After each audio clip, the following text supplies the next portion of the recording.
Hello दोस्तों। Video start करने से पहले मैं आपको एक इन्फॉर्मेशन देना चाहती हूँ। हमारी वीडियोस एंजॉय तो सब लोग कर रहे हैं, बट अभी भी कुछ लोगों ने चैनल सब्सक्राइब नहीं किया है। अगर आप भी उन लोगों में से एक हैं तो आपको बस एक छोटा सा काम करना है। ये जो आपको सब्सक्राइब का बटन दिख रहा है, इसे जाके क्लिक करना है। बस इतना ही करना है। और हाँ, लगे हाथ बेल आइकन भी प्रेस कर दीजिएगा, जिससे लेटेस्ट वीडियोस की नोटिफिकेशन आप लोगों तक पहुंचती रहे। Keep watching Nannu toons. बहुत समय पहले की बात है। एक शहर में 4 ब्राह्मण रहते थे। सभी के बीच अच्छी दोस्ती थी, लेकिन चारों मित्र निर्धन होने की वजह से दुखी रहते थे। गरीबी की वजह से सभी लोगों से अपमान सहने की वजह से चारों ब्राह्मण शहर से चले जाते हैं। सभी दोस्त आपस में बात कर रहे थे। पैसे ना होने की वजह से हमारे तो अपनों ने ही हमें छोड़ दिया। हाँ, हम तो घर में ही बेगाने हो गए। हाँ, अब तो हमें कोई पसंद भी नहीं करता। इस बात पर चर्चा करते हुए उन सब ने दूसरे राज्य जाने का फैसला लिया। ये निर्णय लेने के बाद सभी यात्रा पर निकल पड़े। चलते चलते उन्हें बहुत प्यास लगने लगी, तो वो पास ही शिप्रा नदी में जाकर पानी पीने लगे। पानी पीने के बाद सभी नदी में नहाए और आगे की ओर निकल पड़े। कुछ दूर चलने पर उन्हें एक जटाधारी योगी दिखा। ब्राह्मणों को यूं यात्रा करते हुए देखकर योगी ने कहा, अरे आप लोग मेरे आश्रम में आकर थोड़ी देर आराम कर लीजिए और कुछ खा पी लीजिए। ब्राह्मण खुश होकर योगी के आश्रम में चल पड़े। वहां उनके आराम करने के बाद योगी ने ब्राह्मणों से उनकी यात्रा का कारण पूछा। आप लोग कहाँ जा रहे हैं?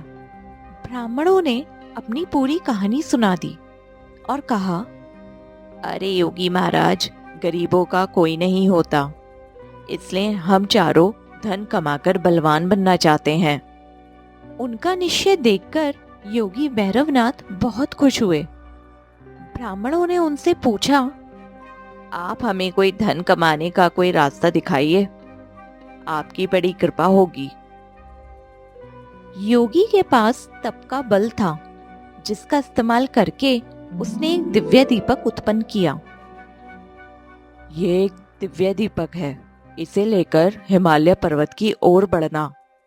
हिमालय की तरफ जाते समय ये दीपक जिस जगह गिरेगा, तुम वहां खुदाई करना, वहां तुम्हें बहुत धन मिलेगा। खुदाई के बाद जो भी मिले उसे लेकर घर लौट जाना।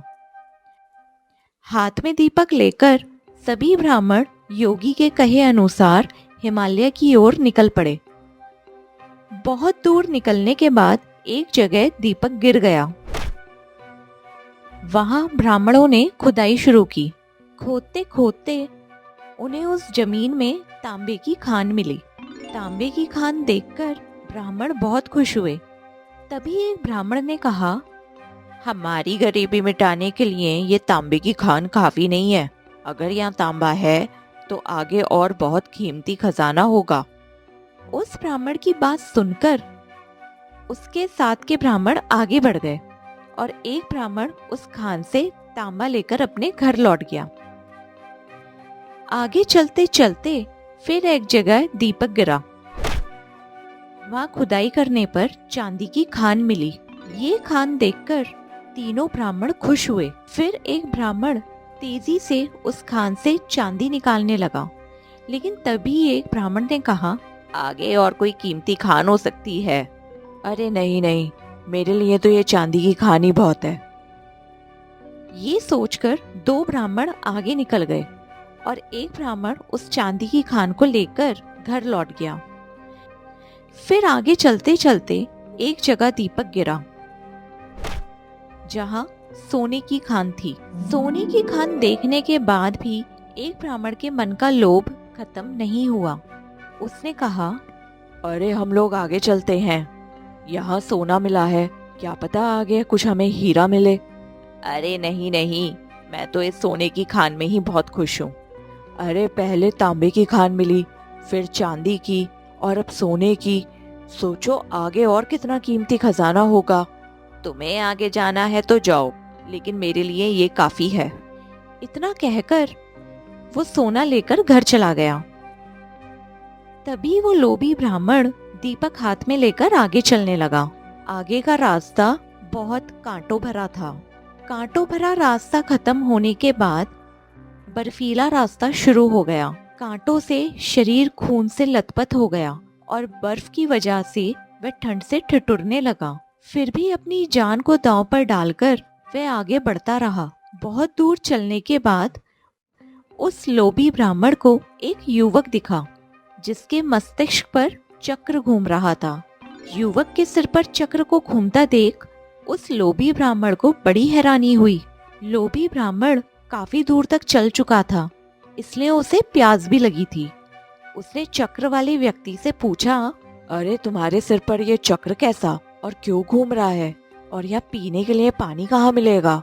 इतना पूछते ही उस व्यक्ति के सिर से चक्र निकल गया और लोभी ब्राह्मण के मस्तिष्क पर चक्र लग गया। हैरानी और दर्द से तड़पते हुए ब्राह्मण ने उससे पूछा, अरे अरे मुझे बहुत दर्द हो रहा है, ये चक्र मेरे सिर पर क्यों लग गया? उस युवक ने बताया, सालों पहले मैं भी धन के लालच में यहाँ तक पहुँचा था।